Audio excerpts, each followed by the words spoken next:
Hey guys, Claire here, and in today's video, we're going to talk about the media and public discourse surrounding the revelations in Prince Harry's memoir, Spare, and the very stark differences between the media takes from the UK tabloids versus the US media in general. Now, before we get into that, Prince Harry's book is still topping the charts. It's currently a #1 New York Times bestseller, currently #1 on the indie list, currently #1 on an Amazon list, and on the publishers list. So, well done, Harry. Now, the UK media, or I should say the UK tabloids, have been trying very diligently to discredit the book, even going so far as to interview Prince Harry's former army instructor, and released a piece on The Mirror saying that Prince Harry's accounts of his personal experiences is a complete fantasy, according to his former army instructor. But the problem is, the former army instructor, after reading the hot take on his commentary, was absolutely livid, putting out messages on social media, calling out the Mirror and saying that they have lied on him. So they're saying he said that Harry's account is a complete fantasy, and he's like, no, that's not what I said at all. And there's a lot of us who, when we read the story, was like, well, why, sir? Why would you do an interview with the UK tabloid? I mean, I feel like everyone should know by now that if it has anything to do with Harry and Meghan, in connection to a UK tabloid or any sort of media source under the Rupert Murdoch media empire, it's going to be skewed, it's going to be misinformation, it's going to be a lie. But I am happy that he took the time to call out the Mirror and to call out the lies. The problem is, when they write these stories, whatever arguments are made or whatever claims are called out, the harm is usually already done because the salacious lies travel so much faster and further than the truth.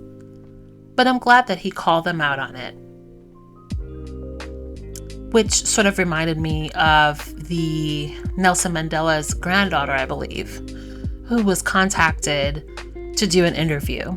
And I don't know if you guys saw it, but there was a slew of articles from the UK tabloid saying that Nelson Mandela's granddaughter is angry with Harry and Meghan because they're using his legacy for personal gain, and a slew of other accusations. Turns out she did an interview, and I can't remember the source of it. I'll try to include it somewhere in the video, saying, no, that's a lie. I never said that. I adore Harry and Meghan, and I love the work that they do. I love that they're so inspired by my grandfather's legacy. So we're seeing a lot more people calling out the UK tabloids. There was even a fellow in the US who, I believe the Daily Mail, had done an interview with him about psychoanalytic drugs and psychotherapy, and they took his words and twisted it, of course, in an effort to attack Harry. And he came out and said, wait a minute, what you wrote? That's not what I said. Not what I said at all. Even a fellow actor who was on Suits with Meghan just this week on Twitter called out someone who was quoting a passage from Tom Bauers' book. And we know Tom Bauers' book, I mean, there's so many lies in that book that anyone who says, well, I read it in Tom Bauers' book, that's like an immediate red flag for me. Because that book has been widely discredited by so many people who have been named in the book, personally coming out and say that is not correct. So, but yeah, a former co-star with Meghan came out and said, yeah, I wasn't contacted to talk to anybody about any book. I didn't even know that book existed. So that's a lie. So more and more people are coming out and calling out the very deceptive tactics of the UK tabloids. It's insane. It's unscrupulous.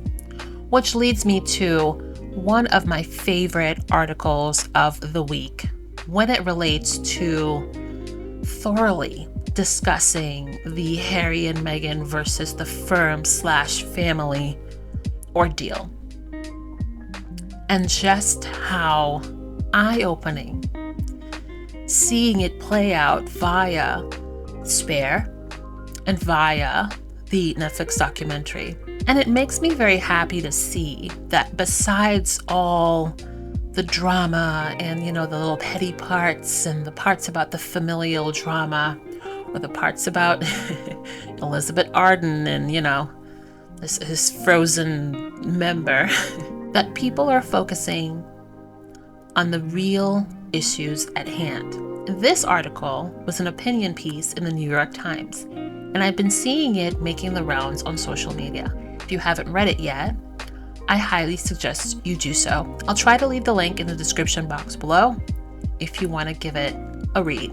So the article is called Prince Harry is Right, and it's not just a matter of royal gossip. And my goodness, what a well-produced opinion piece about the entire breakdown of that relationship.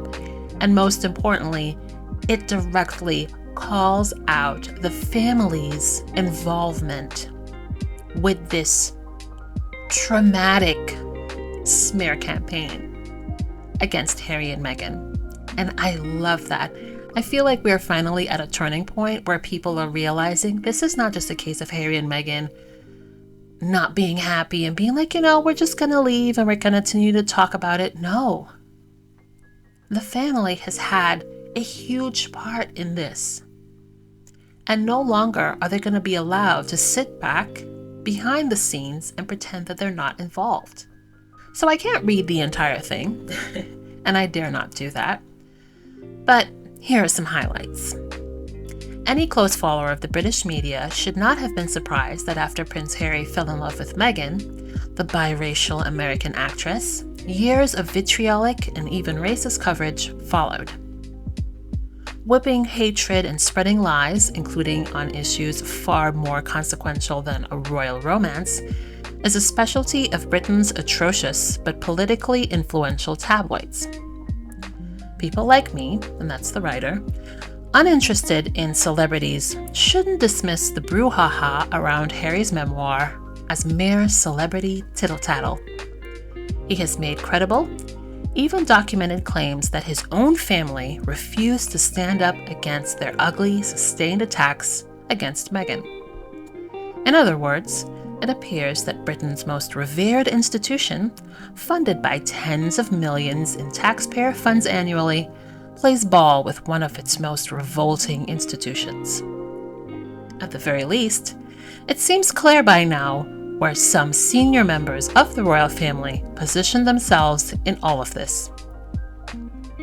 My impression from this memoir is that Harry wants to make a crusade of applying sunlight to corrupt media practices and his family's participation in them. If he succeeds in fighting the vile forces that he feels contributed to his mother's death and imperiled his newfound love, he might bring a greater sense of decency in Britain, and maybe even curtail the power of the worst practices in the media. Good luck to him. Now, like I said, that's a small tidbit from this article, but it is so good. She even mentioned Camilla's association with some of the most vitriolic voices that have had a years-long campaign attack on Meghan. Among those in attendance at a Christmas lunch in mid-December were Camilla, Britain's Queen Consort, Dame Judi Dench, Dame Maggie Smith, and some less luminous celebrities, including the acid-tongued columnist Jeremy Clarkson, and the broadcaster and columnist Piers Morgan, Both Clarkson and Morgan have been among the foremost participants in a multi-year media evisceration of Camilla and King Charles's daughter-in-law, Meghan. So as much as the British tabloids and the British royal family has tried to downplay the involvement of the British royal family in all of this, they can no longer do that. And a lot of people, including a lot of people in the American media, are seeing fit to call it out freely. Harry's doing it now because of his long-standing and almost paranoid loathing of the British media, and in particular the tabloid newspapers. Now, I say paranoid, but I can see exactly why he's paranoid. His account of the way the paparazzi behaved around the crumpled wreck of that Mercedes in a French tunnel as his mother was lying, bleeding out, and no doubt in agony, strapped in the back. They weren't helping her, they were photographing her. That kind of knowledge, and then the memory of being pursued by similar people all his life, whatever he's doing, would drive anybody mad. And I think he has decided to take on what he sees as this evil black octopus of the media. The problem, of course, for him, as he has acknowledged in a sense, is that it's not out there, it's not beyond there, it's inside the family, it's on the breakfast table. Certain members of the family and the tabloid press, those certain members have decided to get into bed with the devil. It's the briefings, he thinks, are given by other members of his family, people very close to him, in particular Camilla, the Queen Consort, to the media. Having watched the interview with Tom Brad, this is a more thoughtful, interesting man whose allegations, I think, can't just be dismissed and pushed to one side as tittle-tattle. They are much more than that. If what he says is remotely right, then the relationship between aspects of the British media and the House of Windsor is corrupt and shameful. He certainly raised the stakes in the most extraordinary way. So I don't think there is going to be any sudden collapse of the British monarchy, but there is a real danger for it of a slow shrivel, a waning of support, particularly among younger people, and therefore, in time, a waning of support for the funding of the British monarchy. And that's what they have to think about. I think generally speaking, regardless of how you feel about it, whether you're on team like Harry and Meghan or whether you're on team royal family, what I really love about this is that there is now an alternative narrative. You know, my father always says history was written by those who won. And when you look at all the history books in our schools, you don't get the other side. You don't get the indigenous textbook. You don't get all the conquered people. And quite frankly, this is the lineage of the family that has conquered many corners, if not every corner of this world. And they get to write all the textbooks because they're the winners. Yeah. And here's what Harry's narrative, whether you believe him or not, doesn't matter. There is now in the annals of the history books going to be an alternative narrative. There was even an article in Vanity Fair where the director of Harry and Meghan's Netflix docuseries was interviewed. And she also shared some fascinating insights into the overall experience of working on that project with Harry and Meghan. But one of the things that I loved that she made very clear was the very underhanded tactics used by Buckingham Palace. And again, a lot of people in US media are not shying away from calling out the palace. Now, I can't remember which video, but I did a video in the past where we discussed the palace openly lying and saying, oh, hey, yeah, we weren't contacted for comments about the Netflix documentary.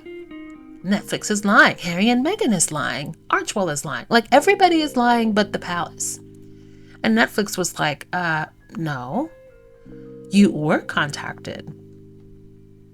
And then they sort of tried to lie about it again, but Netflix was not having it. And Liz also talked about it again. Liz described it as a surreal immersion exercise into the alleged palace mind games Harry and Meghan described to her. For instance, Buckingham Palace said that we didn't reach out for comment on the docuseries when we did. They did that to discredit us, and by discrediting us, they can discredit the content of the show. We lived through some of those moments that were a little bit like Alice through the Looking Glass. So the more the palace tries to discredit Harry and Meghan, the more the people who work on those projects with them have a greater understanding for the tactics used by that family and the firm. And the more they're going to continue to call it out. The problem with the palace is that they don't seem intent on changing, on truly adapting. In their minds, they can continue to play the same old tricks that they've played in the Diana era. But we are no longer in the era of Diana and Charles, the War of the Waleses. Now, Charles has always claimed that he would like a more modernized monarchy. But so far, I'm not seeing modernized. I'm not seeing diverse. It's sloppy. And not just different media takes in the US. I'm seeing a lot of people doing podcasts and having discussions about the entire breakdown of that relationship and a lot of other topics that you wouldn't think that would be discussed. I'm not going to base an opinion on seeing people on TV about what their lives are like. I certainly don't want people doing that to me. I wish them peace. I can't imagine living a life like that. I mean, Sarah, I couldn't live a life like that in the public eye. Look what happened to his mom. One thing that I find striking about it is how and I think anyone who's been through a traumatic event of some sort will understand this. He's being really forthcoming about the fact that he's telling the story as best he remembers it, but he's aware that he blocks things out because of what's gone on with his mom. Well, anybody and with would. Meghan. You can't remember it all. Right? I've never been someone obsessed with the royals. I couldn't care less. Even when the royal wedding's on TV, I don't care at all.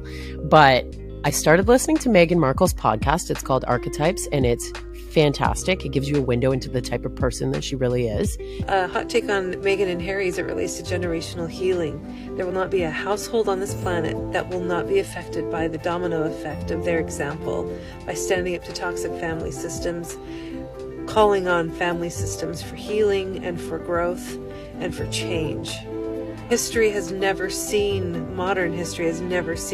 the likes of Harry and Meghan's public expose, how they've taken the playing cards out of the royal family in the British press's hands and they're playing it for them face up. Well played, Harry and Meghan. Well played. Nicely done. Man, some of y'all have never seen 8 Mile, and it shows. 8 Mile is a film about a white kid from the poor parts of Detroit trying to make it in rap. Forgive me while I ruin the ending of this 21-year-old film for you. In the final battle, the main character lists all the bullshit and all the rumors that other rappers like to tear him down for in rap battles. His mom's an addict, he lives in a trailer park, yada yada yada. And in response, the person he's battling has nothing to rap in return, because the main character already listed it all. The main character wins and everybody lives happily ever after. That's what the book is. That's what Harry is doing. By listing all the bullshit first, by saying all the bullshit first, it makes it harder for the family and for the press to leak shit. You think he wanted to talk about his frozen penis? No, he just wanted to do it first. By publishing a documented record from his perspective of what happened, he's able to settle down and move on, because it was already said. I'm seeing a lot of people talking about toxic relationships and what it is like to be that person who walks away from it and tries to change that dynamic and the abuse that comes with it.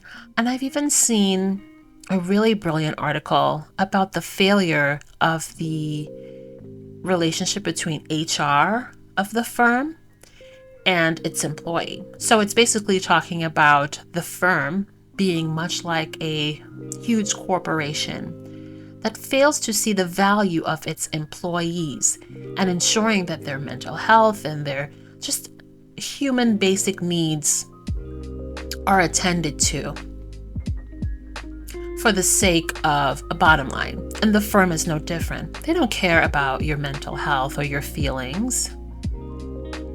You show up, you smile, you do as you're told. And if you don't, that's going to automatically be seen as an attack on the monarchy. And they're not going to have any problems with steamrolling you and gaslighting you and kicking you to the curb and attacking you while doing so. So like I said, a lot of really interesting conversations being had. And there is such a startling difference between the coverage of it in the UK and the coverage of it in the US. Now, of course, they're still going on and on about where's Meghan, talking about coronation, will they, won't they. I've seen so many variations of Charles is going to invite them, Charles isn't going to invite them. And I see a lot of people having their personal views on if they should attend or shouldn't.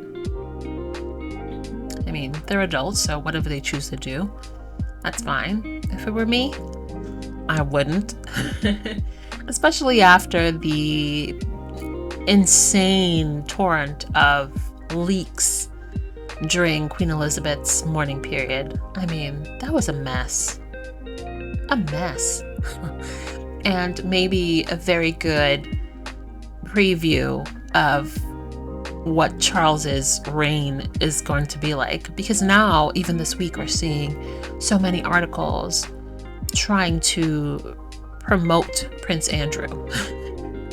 And then you'll see a slew of articles saying, oh no, King Charles is very displeased by Andrew. He's kicking him out, doing this and that. It's just so messy. Also, did you guys see that little video of one of King Charles's employees, like manhandling one of the reporters? Like, very goon-like behavior. And these are the people that they expect us to believe Meghan bullied? Please. And nobody in the British press is saying anything about what that woman did. But let that be Meghan. Meghan holding her husband's hand is a crime. A staff member of Charles manhandling a journalist, oh, it's okay. It's par for the course. Not liking Meghan Markle is quickly becoming my new litmus test for who is a racist and who's not, because every time someone says something negative about her, it's always based in the she gives me a feeling. Okay, go with me down this rabbit hole. Meghan Markle is to white women what Barack Obama was to white men. And what I mean by that is, when Barack Obama became president, it was the first time that white men, not all, let me say that at the top, it was the first time, though, that mediocre white men were confronted with Black excellence. Now, sure, we know we have been successful in many industries and that there was lots of Black wealth. But to them, the only Black wealth was in entertainment. LeBron, Oprah, Beyonce, Jay-Z. And entertainment was also for white consumption. So even those that were successful, like a Berry Gordy, they were still in entertainment, which was for white consumption. So that was okay. But Barack Obama was not in entertainment. And all of a sudden, they were confronted with this white mediocrity. And instead of actually sitting with that, what does that mean? They just didn't like him and thought of 1,000 reasons not to like him. So how does this relate back to Meghan Markle? Well, when she was in entertainment and on Suits, nobody cared. But when she married Prince Harry, white women were confronted with the fact that Black women are also beautiful and deserve love and can marry the prince. You know, I think in general, there's something about the royal family, it brings out a lot of hypocrisy. Like in a moment, you know, everyone's going about Harry, you know, he's a disgrace, he's an embarrassment, he's betrayed the royal family, his actions are inappropriate. 2 words, Prince Andrew. In the making, so it's really cool to be able to finally share it.